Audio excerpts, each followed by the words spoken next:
right, good morning, everybody. I hope you've got yourself something to drink, maybe a snack from the breakfast table. I would like to move forward and start the first panel. I'm not giving anybody in this room breaking news when I say that to be a successful business today, you have got to have social media presence. You probably need to have a web presence. There's all sorts of requirements or expectations on a business owner today that may not have been there in the past. But we have a great panel today. I'm going to kind of introduce them briefly and let them have a second to tell you who they are. And then we're going to jump into some questions. I know it's a big room. We'd love to have some participation. If you have a dying question you want to make sure you ask one of our panelists, just let me know. We'll stop a couple of times to make sure that you get that opportunity. Great resources, and we want to take full advantage of this chance to meet and talk with them. Earlier today, they mentioned that I was the moderator. My name is Chuck Edwards. I am the regional director for the Small Business Development Center, hosted by Texas Tech. We work closely with the Small Business Administration. In the back corner, you'll have two tables. You might see there's a banner there from the SBA, and next to that, you'll have our table.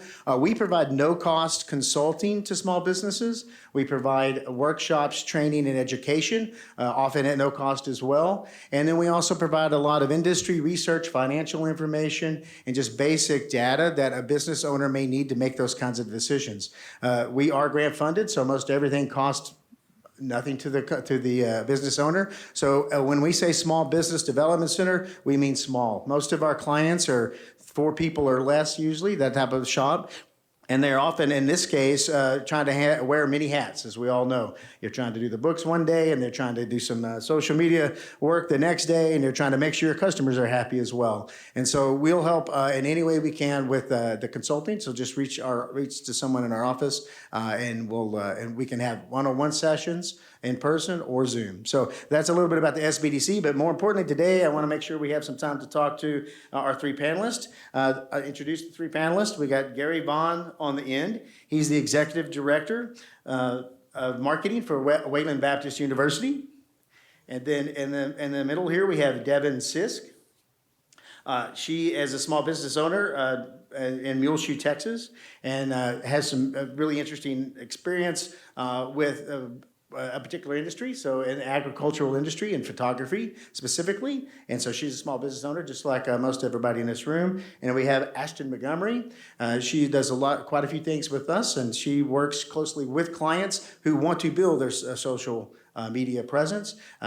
She's with Flint Avenue, and they're going to be great resources for us to ask some questions. So I'll start on the end. Gary, if you wouldn't mind giving us a brief introduction, I'd appreciate it. Sure. Thanks for having us. And my name is Gary Vaughn. I'm the Director of Marketing for Wayland. I've been doing higher education for 30 plus years, and I started out with a bachelor and a master's from Abilene Christian University. Any Wildcats out there? Okay, way to go. And then I moved to Lubbock, where I was the head graphic designer and later the marketing director for Lubbock Christian University. And then had an opportunity to go to Texas Tech right before Kent Hance came on board. I worked for the advancement office there for 11 years and watched that campus grow. A lot of the new buildings that are not new anymore were the ones that he put in place there. And it was great to be a part of that and help with all that. And it was marketing to donors. That was a different thing for me, but it opened my eyes to a lot, which led me to Wayland Baptist University when the job came open, that I could do marketing to students and to donors. And so I've got the front and back hat going. And so that's what I've been doing for the last almost 8 years now. And I love it. And we're proud to be in Plainview, and there's a lot of great things happening at Wayland, and I'm excited to talk about what we can do for this community as well. So that's my little short story. I'm married. I have 3 grown daughters and 9 grandchildren. Wow. And they're all special. So, and one of them's turning 14 today. So shout out to her. All right. Thank you very much, Gary. So next we have Devin Sisk.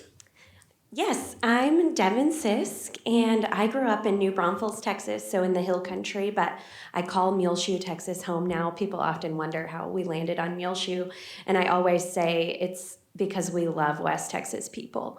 My husband's from central New Mexico, so neither of us are from up here, but this part of the world. Just the people and the businesses are really great. A little bit about me. In 2009, I had the distinct privilege to serve as Miss Rodeo Texas and travel the country representing professional rodeo and serving as a spokesperson for agriculture and Western heritage. I went to Texas A&M, where I graduated with a degree in agricultural leadership and development with an emphasis in communications. And during my time at A&M, my parents didn't help me pay for school. I went 100% by myself, and I was the first Aggie in my family as well. And I needed a way to figure out how to ease up on my 40-hour work week while attending school. So I started this little photography business. And as many of you know, starting a small business can be challenging, especially when you're in school, but it took off very quickly, so I sort of changed the track I was going. I thought I was going to be a lawyer and let my pride go and became a photographer. And so our little tiny company that was just started off doing weddings has grown into a business that has 15 staff members, and we cover large Western events all across the state of Texas and in a few other states as well. But so if you've know of like Rodeo Austin, we cover that show. We do the San Angelo Stock Show and Rodeo. There's various events all across the state, but we've had several social media platforms go very, very viral over the last few years, and so we've kind of seen the highs and lows of what social media can do, and it's been a really neat opportunity to expand and grow and help small businesses navigate those highs and lows on social media. And so we also serve not only doing marketing for those large events, but we've also gotten into helping other small businesses and nonprofits as well. Thank you very much, Devin. And finally, last we have Ashton Montgomery. Hi, Ashton Montgomery. I work for Flint Avenue, which is a software development and marketing company located inside the Innovation Hub at Texas Tech in Lubbock, Texas. And I also serve as the lead organizer for 1 Million Cups, which is a Kauffman Foundation program. There's one in Amarillo, and then we also have one in Lubbock.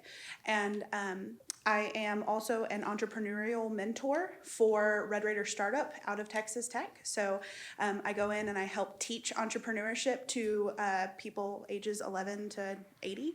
I've taught several courses at the and with the SBDC, including Canva for non-graphic designers, Google classes because I am our certified Google data analyst, and I also do all of our Google My Business stuff and SEO work. And then I also helped facilitate Personas workshop and social media for marketing for women dreamers. So I live in Levelland, Texas with my amazing spouse. We love it there. I grew up in Houston, so I did not think that I would like living in a small town, but I love it. It's wonderful.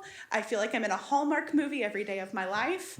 And it's so much fun. We have a Great Dane who is the second love of my life. He just is 150 pounds of lapdog.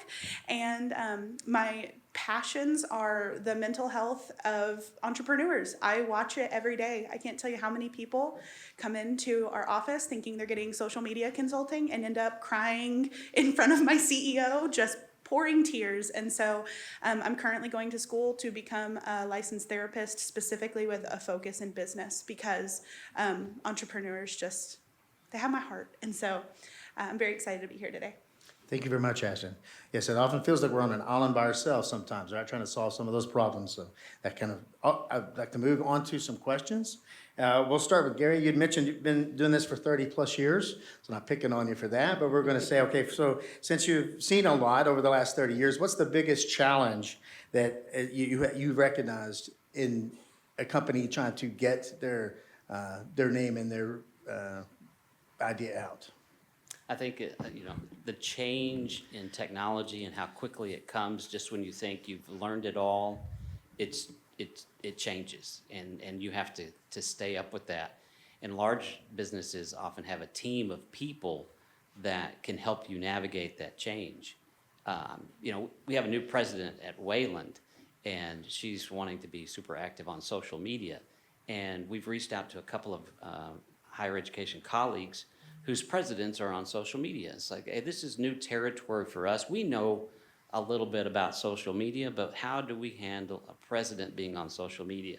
And I kind of laughed because the one that wrote back says, well, we have a dedicated person that follows the president around, and then we have a team of 4 people to help them. I'm like, I don't even have 4 people on my staff. How are we supposed to manage this? But you don't have to scale it. You have to scale everything to your business. And you may be a small business, but reach out to people who might do this for a living, and they can help you get started. That may even be your sidearm. That's the best way to do it.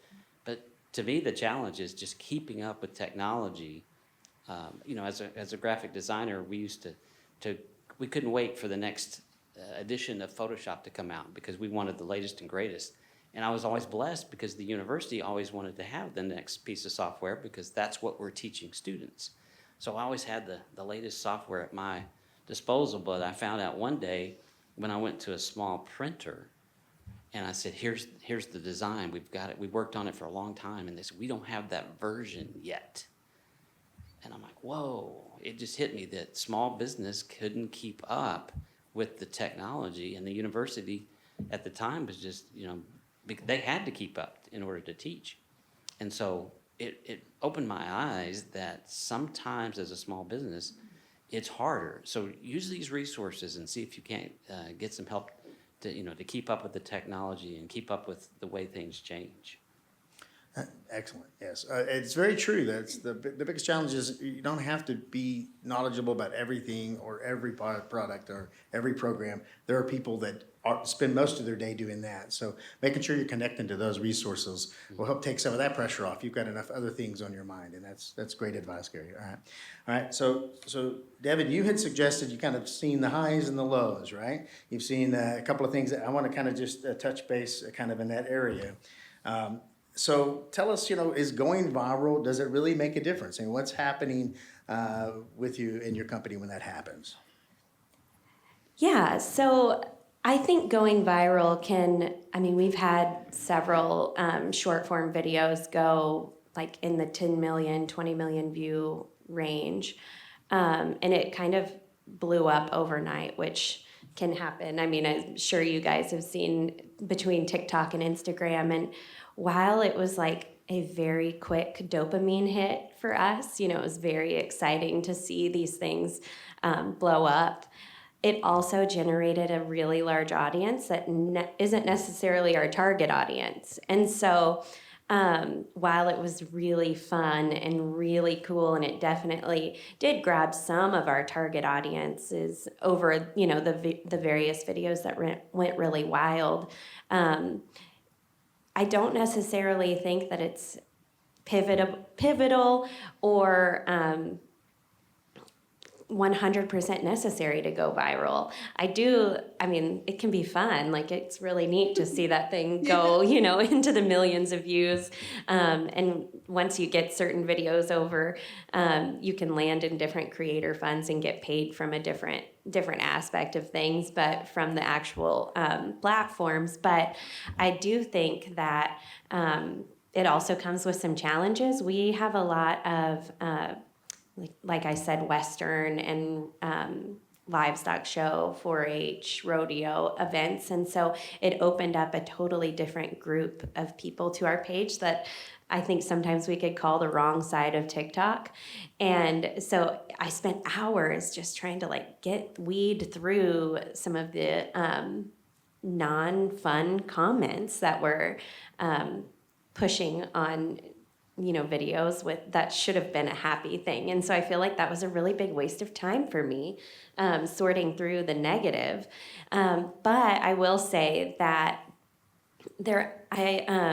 we had an event this past weekend in Fredericksburg, and I took my staff one morning to this really cool little, it's a champagne bar in the evening, but in the mornings it's like a coffee shop, and they fly in bagels from New York. And the girls that were on our team that weekend really wanted to go there. And so we were the first customers of the day, and the owner said, what brought you here? Like, how did you find us? And one of the girls that helps me said, "We found you on TikTok."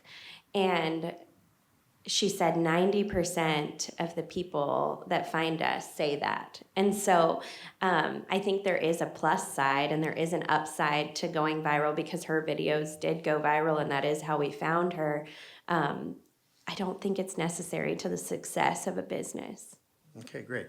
I'll follow up with that because when we get through here in a second, because I think that it speaks to another whole question that probably several people in the audience have. But we're going to go to Ashton. I'd like to have a twofold question with you a little bit, right? So there's two things that I think, based on my knowledge and experience with you guys, how can a small business use social media to compete with the big guys, right? Because that's what, I see a lot. Most of our people are very small businesses. So how can they do that? How can that small business owner compete? And then the part that I kind of like that needs to be thought about as well is, how do you combine the more recent social media platforms with a more standard, old school marketing approach? So how can you make sure you're getting maximum benefit from both of those? Okay, so first, it depends on what you're trying to compete in. Technically, on paper, you can't compete with billions of dollars. We don't have that as small business owners. I don't have millions of dollars to throw at ads. I'm not gonna get a Super Bowl ad with prime time on or NBC, you know what I mean? So if you're trying to compete at the same level monetarily with big corporations, you're always going to feel like you're not doing it.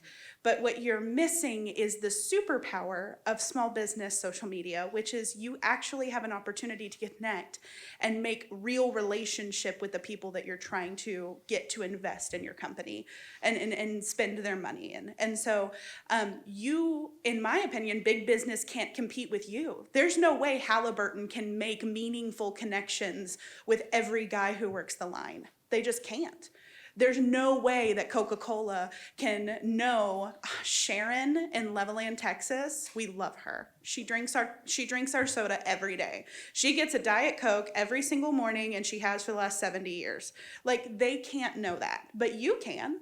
You know who your people are in Plainview and Levelland and Lubbock, and when you have small business, most of your business, 80% of how much money you bring in comes from 20% of your customers. So you know your top 20% customers. You can picture them. You can picture the guy who comes into your shop every month on the same day, buys the same thing. You know the person who gets the same bulk order online, they ordered another 200 sticker pack for their classroom. I hope that, Lindsay's class, 4th grade class, does great this year. You know your clients. You know your customers. And that is something that big business could never compete in.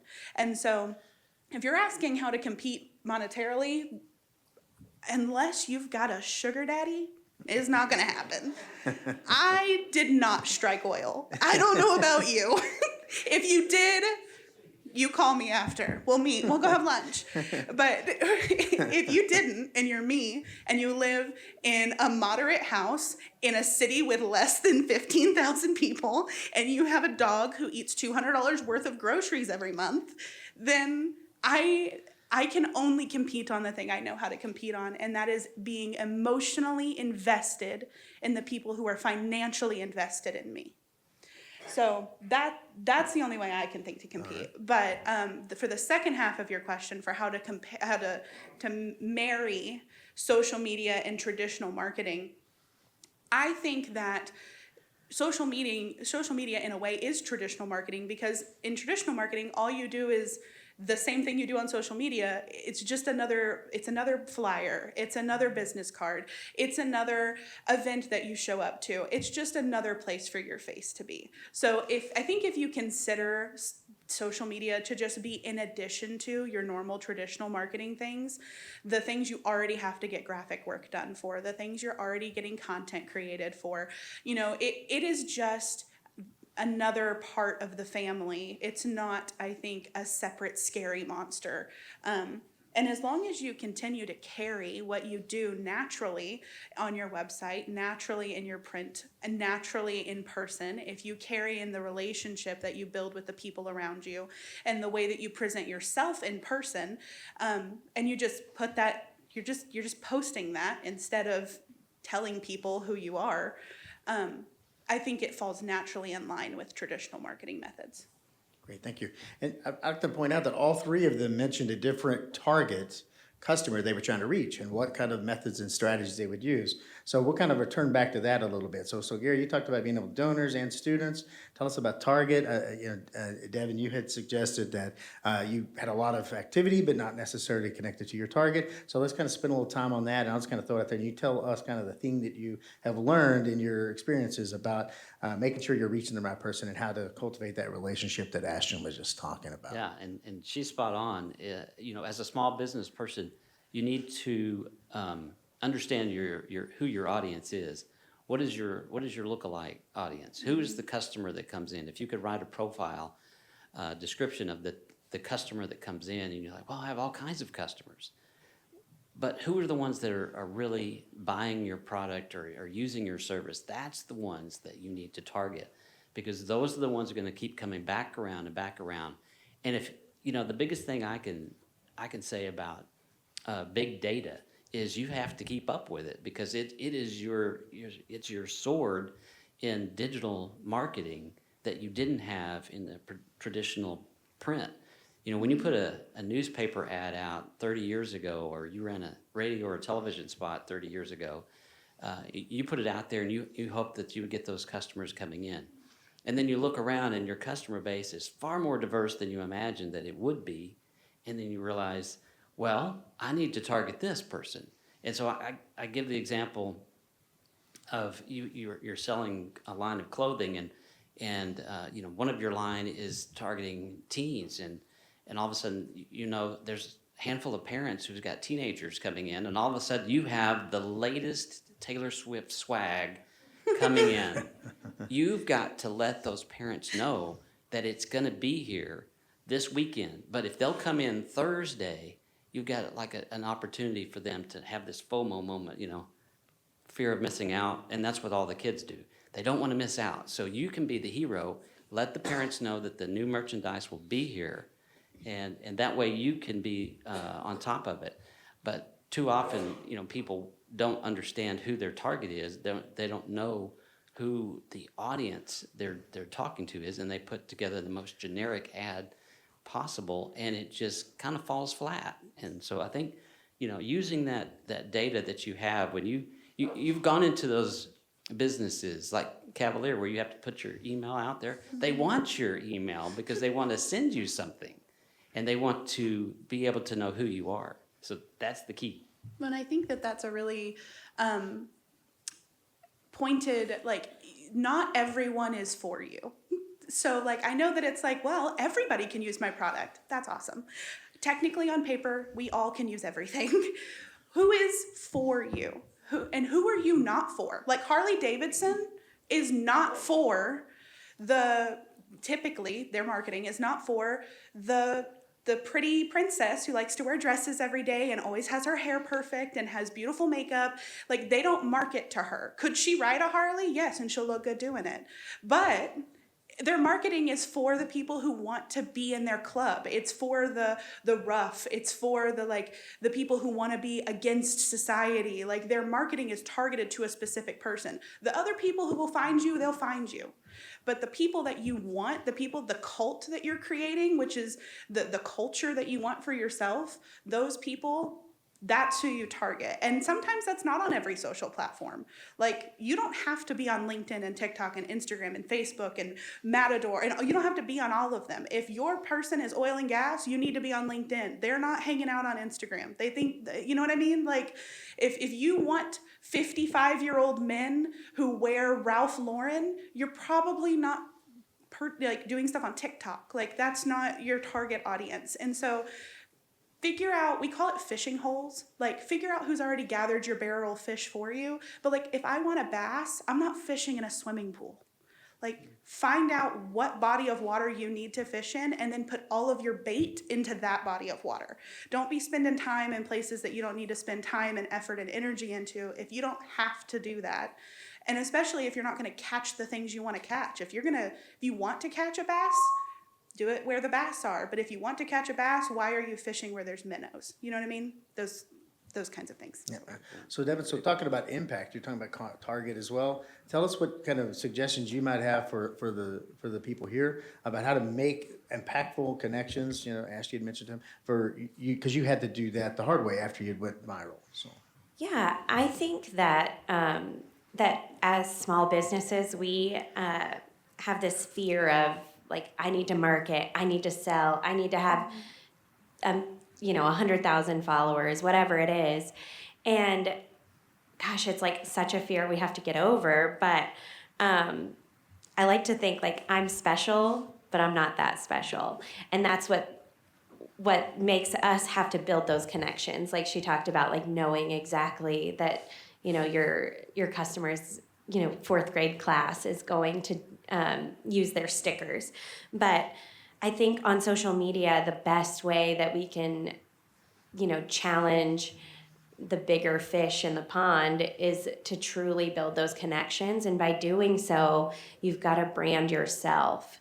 And so if you can brand yourself as someone that can relate and connect with the community and also serve the community, I think that we can serve on social media so well to the people that are our customers and are our audience.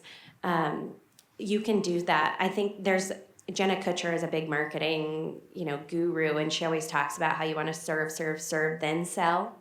And so she puts out lots of freebies online, not necessarily free product, but maybe like a tip to your customers using your product, or different resources that are available. And I think that's one way that you can really connect and show your face of who it is. I know, at least in my world, like I feel like my clients know my kids and they know our background, and that's really kind of what makes us different, is that we're in our world, there's a lot of it's kind of a big business. I'm sort of small in the big business, but people love my family, and I love them too. Like I love their kids, I love their parents, and I don't know, it makes life so much richer when you can truly brand yourself as a community with the people that you're serving. I have a literal, in my phone, if you go to a contact of any of the people that we serve, in the notes section, it says their spouse's name is this, their kid's name is this, their kid's favorite candy is this, their favorite restaurant is this. When we go to Chick-fil-A, this is their order. Every time I learn something new about one of our clients, I take a note about it.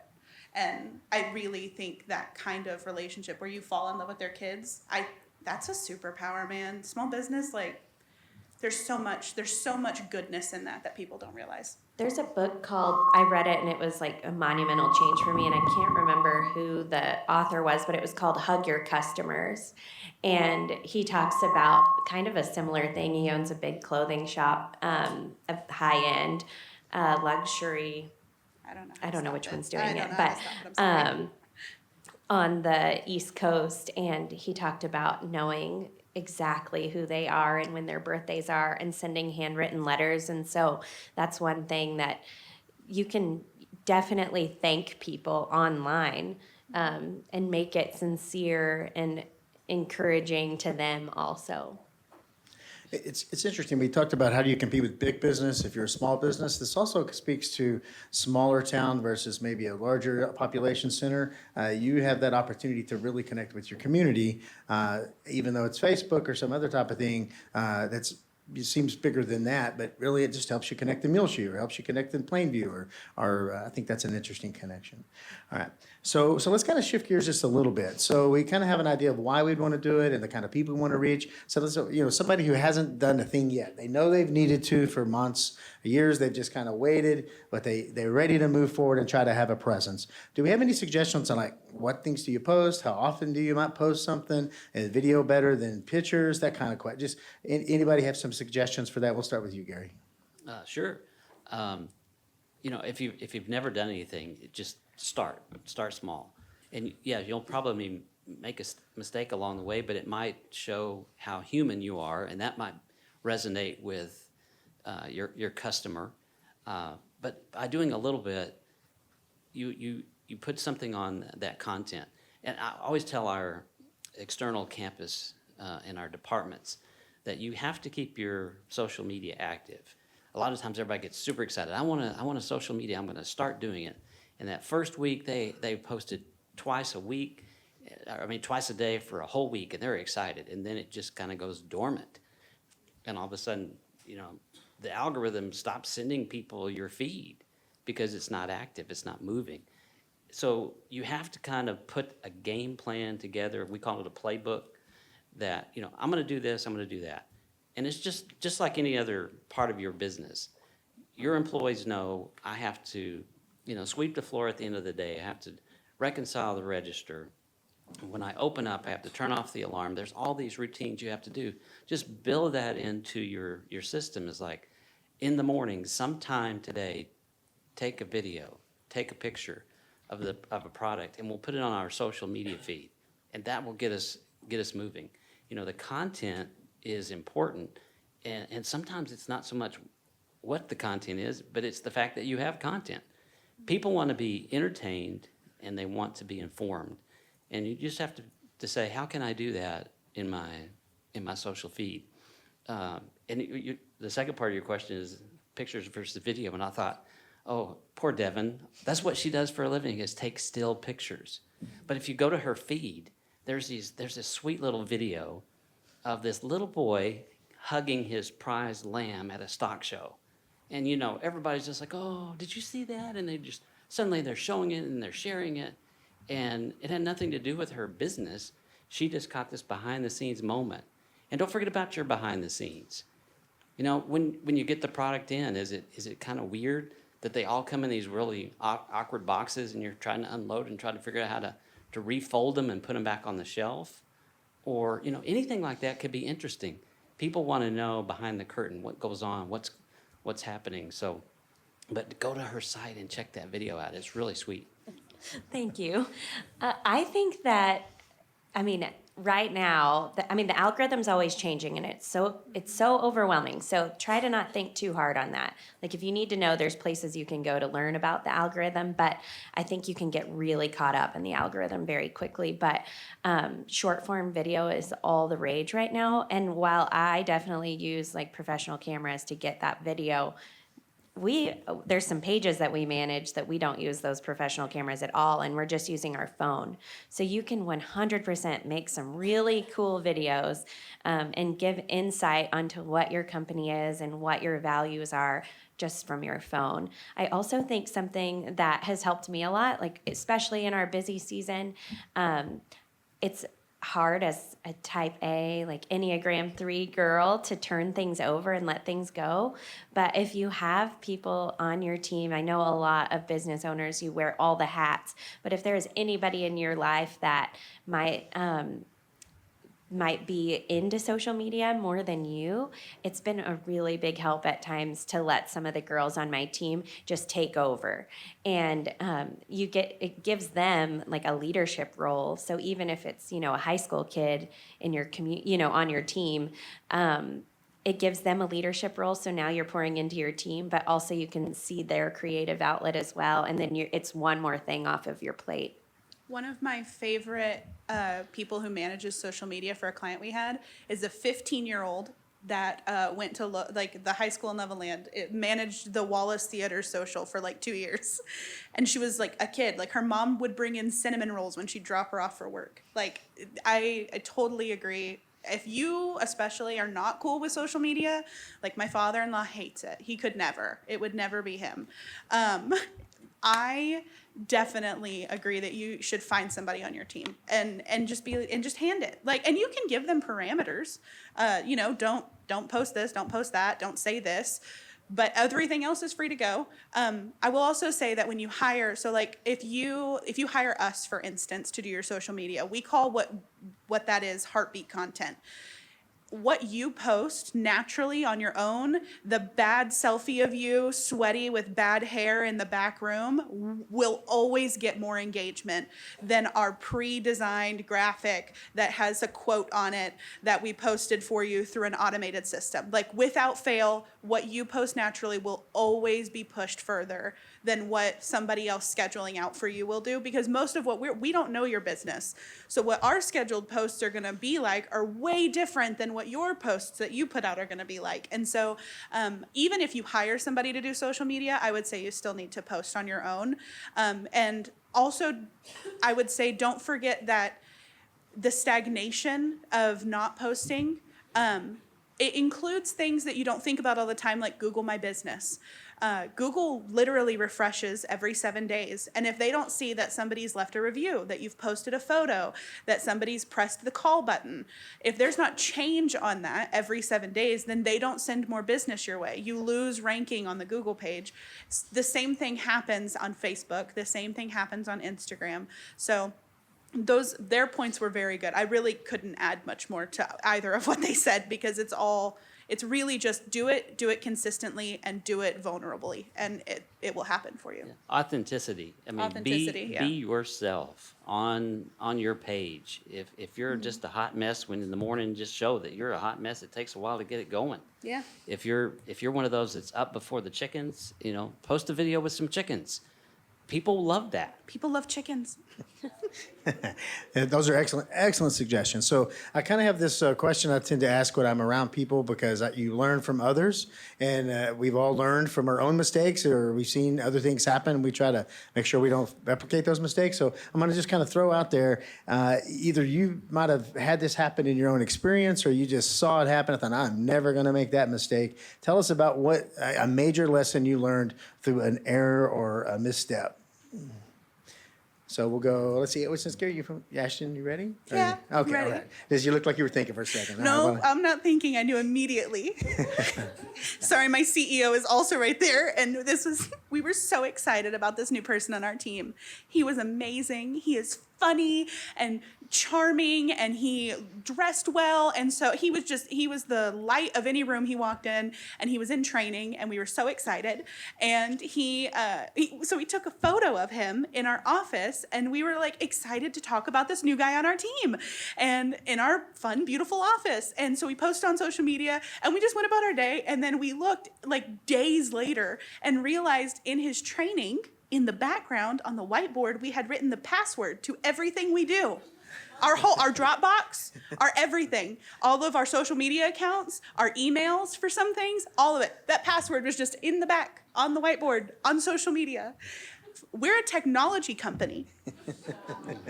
So I will say that is the biggest mistake I've ever made on social media. You may win the award. That was the worst mistake I've ever made on social media. Oh my goodness! Oh, goodness. And we took it down immediately after that. Can you top that? Can I either don't you top that? I don't think I can top that, but I have to go back to before social media, and thank the Lord there was no social media when I did this. But I was working for a radio station, a public radio station that was owned by my alma mater, a Christian university. So there's your background. And I had this brilliant idea, and the lesson here is, run something past someone else every once in a while. So I had this brilliant idea that we're going to do movie soundtracks. I'm like, how hard can this be? There's no words, right? And so we had all these movie soundtracks that were playing on the station. And then someone said, it's like the 20th anniversary of Grease or something like that. Oh, that'd be great. I love that movie, right? John Travolta, how can you go wrong? Don't put the soundtrack to Grease on a public radio station owned by a Christian organization. I had not really paid attention to the words to Grease Lightning. If you want to Google that, make sure your boss is not here and your children aren't around. I did not know what that said, but don't do that. Well, y'all are doing great. Okay, Devin, you got one more shot there. Mine aren't as funny as theirs, but I think that my boss is over there Googling right now. It scares me. I think that my biggest mistake would probably have been not relinquishing and giving more leadership roles to the people around me sooner. I think it's so neat to surround yourself with other people that are maybe better than you, and I think I had to let a lot of my pride go early on in business and turn some things over to some of these young guns that are on my team, because, man, they're amazing. And when I finally did do that, it's like our business blew up. And it was because like not only was I trusting them, but I was trusting myself to believe in them and pour into them. And so it kind of unknowingly, it put me in a different position because it filled my cup up so much more. And when you believe in love on your team, I think it shows in business and it reflects in your numbers also. Well, her answer was way better, so I'm glad I went first. All right. So we have a couple of minutes, only a few left. If anybody's dying questions they'd like to kind of pose to the panel, even if they just hear about the question and then maybe catch you afterwards and discuss it, I'd like to give you all a moment to do that. Anybody have okay? I'm a small business, but I'm also a publisher, so my reach is pretty large. I'm looking for readers, and I don't care if they're local or not. If they speak English, they read English, I want them. And I don't have billboard money, right? What do you recommend for something like that? So what we'll do is we'll take whatever questions and make sure they can connect with you and answer that question. Anybody else have something they'd like the panel to reach out during the networking session and ask for you or help answer for you? I have a question. Can I take a selfie with you guys? Yeah? Will you guys be in it? Oh, sure. I can't work for a marketing company and not take a selfie with you guys. Everybody say Greg Abbott. Greg Abbott. Thanks, guys. All right. Well, I'm going to say thank you to Brian Roller for asking me if I could be part of the moderation of this panel. They did a great job. I'd like to give them a round of applause, please. Thanks for their help and assistance. All right. And once again, take advantage of all the resources. Everybody at one of these tables probably can either help you or help your friend or some colleague or citizen in the town that you live in. So make sure we take full advantage of those resources. Have a good day.